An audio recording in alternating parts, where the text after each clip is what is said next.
সাতক্ষীরা ২ আসনে বিএনপির প্রার্থী পরিবর্তনের দাবিতে লাগাতার কর্মসূচি পালন করছেন মনোনয়ন বঞ্চিত নেতার কর্মী সমর্থকরা। সকালে সদরের বিনেরপোতা এলাকা থেকে বের করা হয় মোটরসাইকেল শোডাউন। শহরের খুলনা রোড মোড়ে গিয়ে এটি শেষ হয়।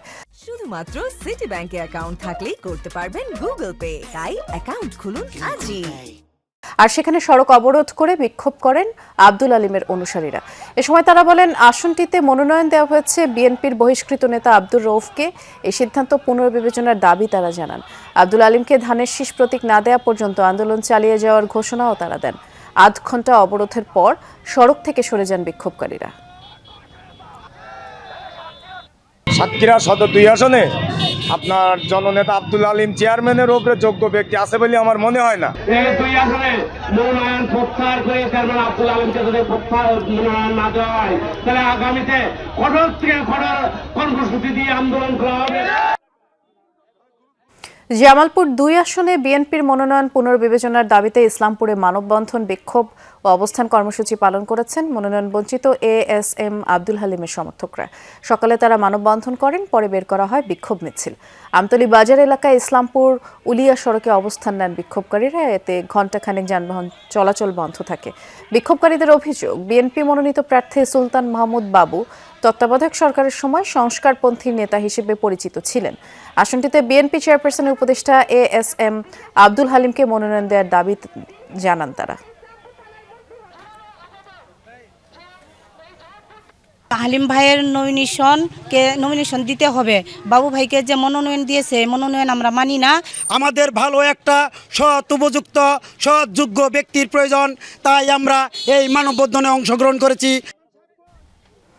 সাতক্ষীরা ৩ আসনে বিএনপির মনোনয়ন বঞ্চিত নেতার কর্মী সমর্থকদের বিক্ষোভ সমাবেশ চলছে।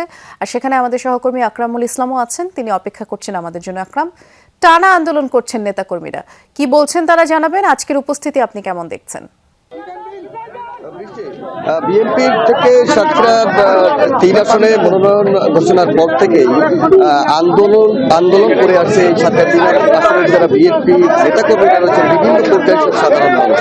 এবং এই টানা আন্দোলনের প্রেক্ষিতে যেটি হয়েছে, দলের যিনি হাইকমান্ড এবং সর্বোচ্চ পর্যায়ের নেতা তারেক রহমান কিন্তু এই আসনের জনতা যার পক্ষে দাবি করেছিল ডাক্তার শহীদুল আলম, তাকে ডেকেছিলেন এবং তাকে আশ্বস্ত করেছেন এবং যে এই আসনের যাকে মনোনয়ন দেওয়া হচ্ছে সেটি উইথড্র করে একটি পূর্ণ বিবেচনা করা হবে। তো সেই প্রেক্ষিতে আন্দোলন স্থগিত করছেন আজকের যিনি যার জন্য আন্দোলন চলছিল এতদিন, ডাক্তার শহীদুল আলম, তিনি যে বুধাটা বাজারে কিন্তু গণসংযোগ করছেন, ৩১ দফার লিফলেট বিতরণ করছেন। আপনার কাছ থেকে জানতে চাই, তারেক রহমান সাহেব আপনার কি ধরনের বার্তা দিলেন এবং জনগণকে আপনি কি ধরনের বার্তা দিচ্ছেন?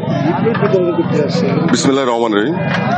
আমরা শহীদের আদর্শ বাস্তবায়নে এই জনপদে দেশনেত্রী এবং খালেদা জিয়ার স্বপ্নের বাংলাদেশ গড়ার জন্য, সুখী সমৃদ্ধ বাংলাদেশ গড়ার লক্ষ্যে তারেক রহমান সাহেবের সালাম দিয়ে তার লিফলেট, যেটা আগামী দিনের রাষ্ট্র পরিচালিত হবে, সেই লিফলেট বিতরণের জন্য এখানে এসেছি।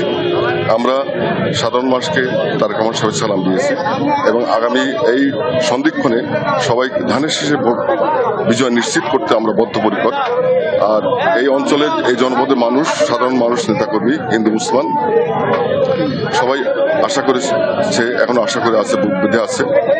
তারা আকুতি জানিয়েছে আমাদের দেশমাতা বেগম খালেদা জিয়া এবং প্রিয় নেতা তারেক রহমান সাহেবের কাছে যে তাদের যে চাওয়া পাওয়া সেটা মূল্যায়ন হবে, তারা বিবেচনা করবেন, তারা সেই আশায় বুক বেঁধে আছে। বৃষ্টির তিনি যেটি বলছিলেন যে তারেক রহমানের যে এবং দলের যে সর্বোচ্চ পর্যায় থেকে যে এই আসনটি পূর্ণ বিবেচনার যে আশ্বাস, সেটি তিনি পেয়েছেন এবং নেতাকর্মীরা এখন ধানের শীষের পক্ষে এবং ৩১ দফার যে লিফলেট বিতরণ অর্থাৎ প্রচারণার মতো করেই তারা চালাচ্ছেন। ধন্যবাদ বিস্তারিত জানানোর জন্য।